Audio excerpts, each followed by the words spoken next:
Bon, quel pourrait être effectivement l'impact économique? J'ai choisi, parce que le temps imparti était limité, de m'en tenir à quelques exemples. Mais effectivement, on parle depuis ce matin de cette médecine prédictive d'une manière générale et de cette ouverture qu'avait proposée en son temps Jacques Ruffier. Et je vous invite, si vous ne l'avez pas dans votre bibliothèque, à y adjoindre ce livre qui nous dit finalement que l'idée c'est de connaître le capital santé que chacun devra ensuite apprendre à gérer pour bien vieillir. Pourquoi j'ai choisi cette citation? Eh bien parce que c'est un capital. C'est l'expression qu'emploie Jacques Ruffier. Et qui dit capital renvoie finalement à un bien et quelque chose de l'ordre de l'économie.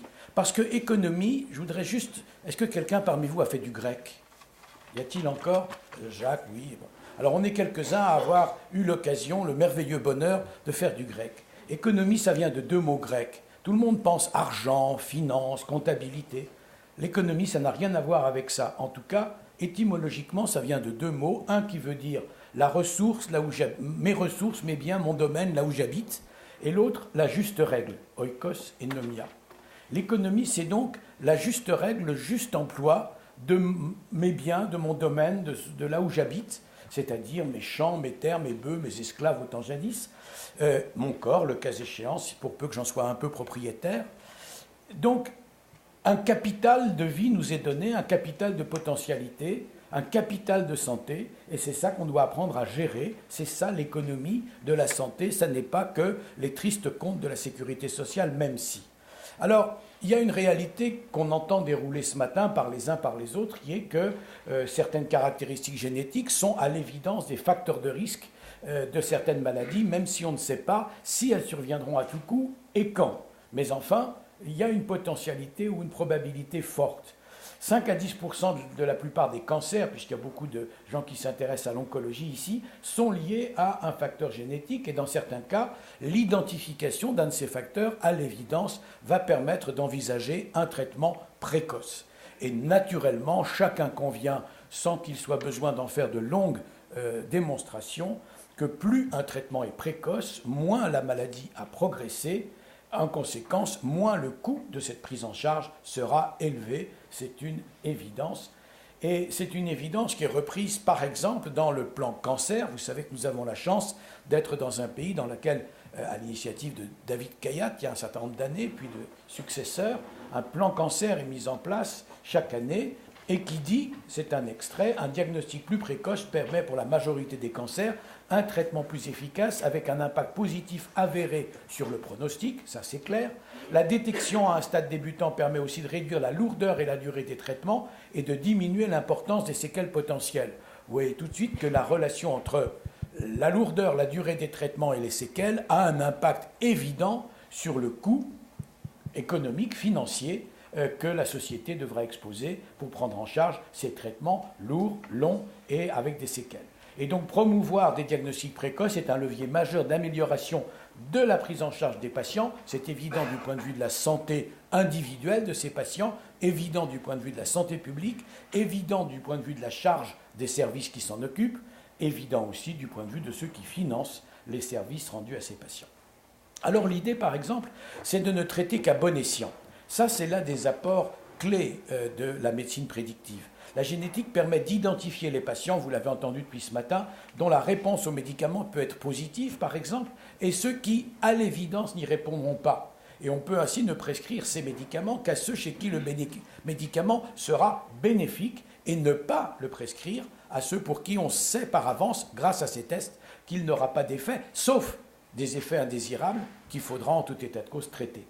Et c'est depuis quelques années possible pour certaines mutations, comme celle la plus connue, qui est celle qui affecte le gène HER2, qui est présent dans 15% des cancers du sein. Alors on économise donc des traitements inutiles, on économise le coût des traitements, des effets secondaires, mais on économise aussi quelque chose. On économise du temps dans l'évolution de la maladie, et on économise aussi quelque chose de très précieux qui a été évoqué en subliminal depuis ce matin, qui est l'espérance qu'on avait fait naître chez le patient en lui laissant entendre qu'on allait lui prescrire un nouveau médicament potentiellement actif, alors que si on a fait le test, eh bien on peut s'apercevoir que ce médicament n'a aucune chance de fonctionner, et donc il y a une déception considérable de la part de ce patient ou cette patiente qui ne pourra que constater évidemment qu'en dehors des effets secondaires, le médicament n'a eu aucun effet positif c'était écrit à l'avance dans ces gènes.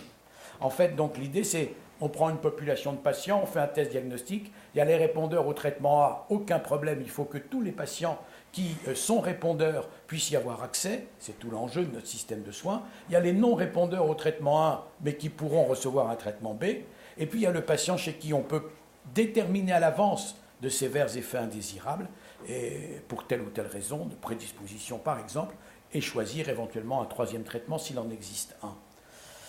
Alors pour vous donner un exemple, je vais aller très très vite sur ces exemples. Il y a un test qui mesure l'expression de 21 gènes dans la tumeur mammaire et ça permet d'évaluer la probabilité de récidive de cette maladie et donc le bénéfice d'une chimiothérapie.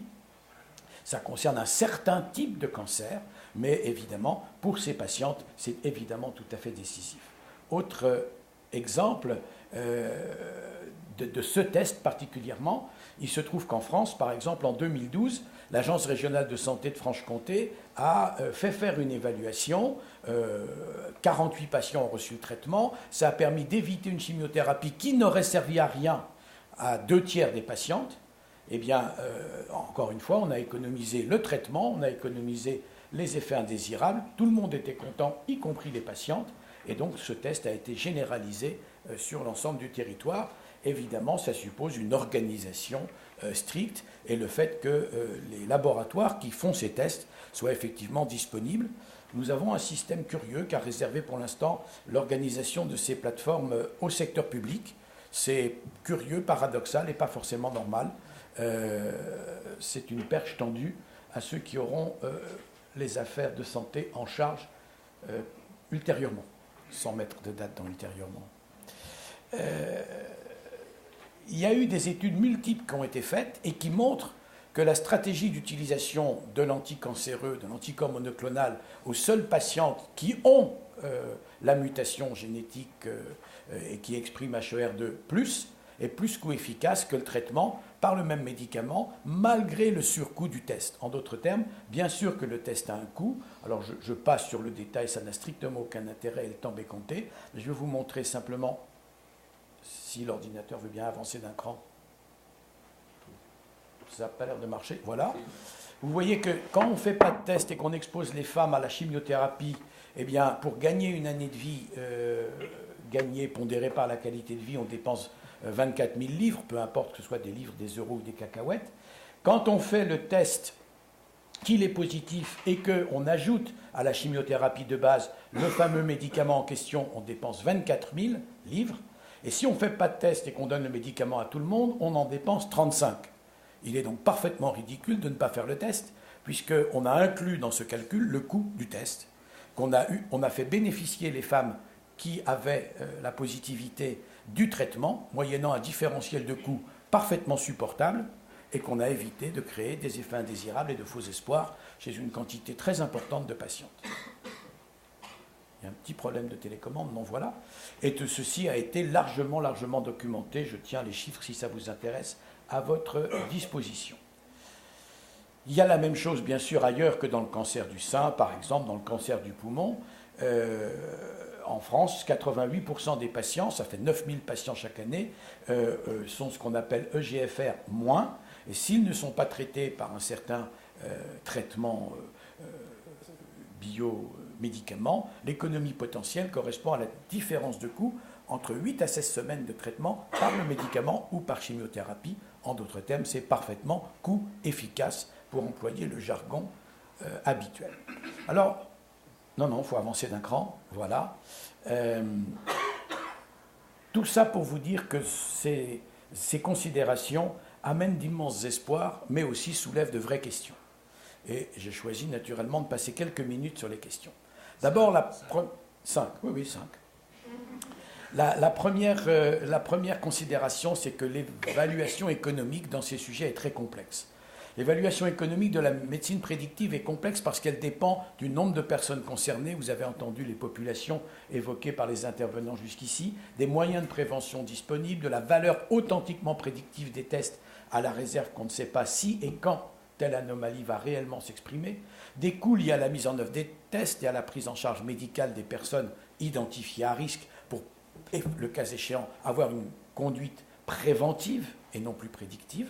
le coût des examens complémentaires, le coût des soins auxquels on va exposer ces patients en permanence pour éviter que la maladie ne s'exprime, le coût du suivi, le coût des arrêts de travail éventuellement, etc. etc. Donc vous voyez qu'il y a beaucoup de paramètres à prendre en compte et que notre système en France est parfaitement incapable de maîtriser la totalité de ces données et de les modéliser convenablement. Par exemple, sur le dépistage du cancer du sein, en fonction d'un certain nombre de paramètres, le coût par année de vie gagnée varie de 2 500 à 77 000 euros. Ça fait quand même une étendue assez vaste, selon le nombre de cas dans une région, l'âge de la population cible ou la qualité de la prise en charge. Or, notre système, même si on n'est pas comme nos amis britanniques, qui ont signé le Brexit ce matin, enfin le déclenchement du Brexit ce matin, c'est qu'on considère comme acceptables les programmes, les interventions en santé dont le coût par année de vie gagnée est inférieur à 2 fois le produit intérieur brut par habitant. Notre PIB par habitant, c'est grosso modo 30 000 euros. Donc on considère comme acceptable quelque chose qui va entre 30 000 et, mettons, 150 000 euros par an. Au-delà, on se demande si on n'aurait pas autre chose de mieux à faire avec cet argent que nous n'avons plus. Ça soulève des problèmes éthiques et en réalité politiques qui dépassent de loin le cadre médical. Les tests de prédisposition, la question c'est détecter des personnes à risque dont la maladie ne se développera jamais, à qui on va donner un traitement inutile, voire toxique, et souvent coûteux. Est-ce qu'on est capable effectivement d'avoir une certitude ? Ce qui nous a été dit depuis ce matin, c'est qu'on n'a pas de certitude. On a une forte présomption, une grosse probabilité, mais pas plus que de la probabilité. Toutefois, d'une façon générale, et sauf dans les cas où les tests sont brevetés, avec une redevance très élevée, le coût des tests est généralement minime comparé à ceux de la mise en place du dépistage, du conseil génétique, qui a été évoqué notamment par M. Geneviève, du suivi des patients et des interventions. Donc globalement, il est utile, mais ça demande à être fait avec discernement, de traiter les patients chez qui une prédisposition claire, importante et pouvant déboucher sur une maladie sévère, si une prévention, elle aussi efficace, peut être mise en place. Alors il y a des tentations, et ces tentations, elles sont bien plus financières et comptables qu'économiques. Par exemple, on peut s'interroger, ou plutôt on doit s'interroger sur les usages que certains acteurs économiques du monde de la santé ou de la protection sociale pourraient faire des données de la médecine prédictive, c'est ce que j'évoquais ce matin. La recherche sur les gènes de prédisposition a impliqué des laboratoires universitaires, c'est leur métier, des services cliniques, c'est leur rôle, mais aussi des entreprises. Et évidemment, on a vu certains savoirs sur des gènes appropriés par des brevets détenus par des intérêts privés, notamment outre-Atlantique. Et donc il existe de fait un lien entre propriété intellectuelle et marché de ces tests ou marché des données qui vont permettre de mettre en place ces tests. Et bien évidemment, ça c'est questionnable. Est-ce que le vivant est brevetable ? On dit non, mais est-ce que les tests, qui sont des tests de dépistage d'une anomalie ou d'une prédisposition du vivant, sont considérés comme du vivant ? Non, au sens objectif, au plan éthique et philosophique, on serait tenté d'y réfléchir. Évidemment, la stratégie commerciale consiste évidemment, pour ceux qui développent et commercialisent ces tests, à élargir le marché, c'est leur boulot d'entreprise. Par exemple, dans le cancer du sein ou du côlon, des tests sont proposés au grand public qui peut les commander par Internet, ça coûte 200 $, et on vous répond pour vous dire si oui ou non, vous avez une probabilité forte d'avoir un cancer du sein ou du côlon. C'est un marché considérable, les gens se ruent là-dessus, comme ils se ruent sur les vitamines dont ils n'ont pas besoin. Mais on peut se demander, est-ce que c'est légitime ou pas ? Question à laquelle on n'a pas une réponse absolue. Les compagnies d'assurance, ça a été évoqué tout à l'heure, s'intéressent notablement aux données issues de la médecine prédictive pour moduler la couverture accordée, pour moduler aussi les primes payées par les assurés en fonction des risques détectés. Aux États-Unis, les assurances utilisent déjà les tests génétiques. Et en fonction de votre profil génétique, présence de tel ou tel gène, votre prime va augmenter considérablement ou on va refuser de vous assurer. Si vous ne pouvez pas vous assurer, vous ne pouvez pas emprunter. Et donc toute votre trajectoire de vie va en être modifiée. Certains employeurs aussi pourraient opérer une discrimination à l'embauche sur le fondement de tests prédictifs ou une discrimination à des progressions de plan de carrière en disant ça ne sert à rien que je le nomme sous-directeur dans l'espoir qu'il sera directeur un jour, puisque sa probabilité d'avoir un diabète, un cancer, un infarctus, que sais-je encore, est supérieure à la moyenne, autant prendre quelqu'un dont le profil génétique est exempt de risque, sans compter que ce gars-là fait du parachute sans parachute toutes les semaines. Vous voyez ce que je veux dire ? Alors, c'est évidemment des questions, si la diapo suivante veut bien avancer. Il y a donc des questions non encore résolues, et j'en terminerai à peu près par là. Les 4 V du big data, le volume, la variété, la variabilité, la vélocité, enrichissent, mais il y a un risque de mésusage. Les données de la médecine des 4 P, vous savez, cette médecine dont on parle ce matin, personnalisée, préventive, prédictive et participative. La médecine des 4 P, c'est un objectif, c'est ce vers quoi nous devons tendre. À l'évidence, la médecine standardisée aura probablement vécu bientôt. Les big data, c'est extraordinairement riche et extraordinairement... ça peut concourir d'une manière invaluable, comme disent nos amis anglo-saxons, au-delà de ce qu'on peut imaginer, mais il faut être certain du juste usage des considérations qui doivent faire éviter les dérapages en la matière.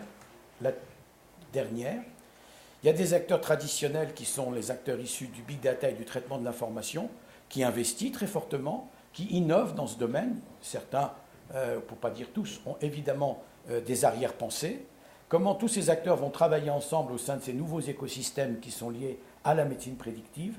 Comment rémunérer ces gens qui attendent une juste rémunération, qui vont investir, qui vont trouver de véritables solutions? C'est une question qui doit participer au raisonnement de ceux qui projettent notre système de santé. Ça n'est qu'en s'attachant à répondre à ces questions que la médecine prédictive pourra atteindre ses ambitions, avoir un impact concret, tangible, à titre individuel comme à titre sociétal, dans les domaines de la recherche clinique, du diagnostic et de notre pratique médicale. Je vous, dernière diapo, remercie de votre attention.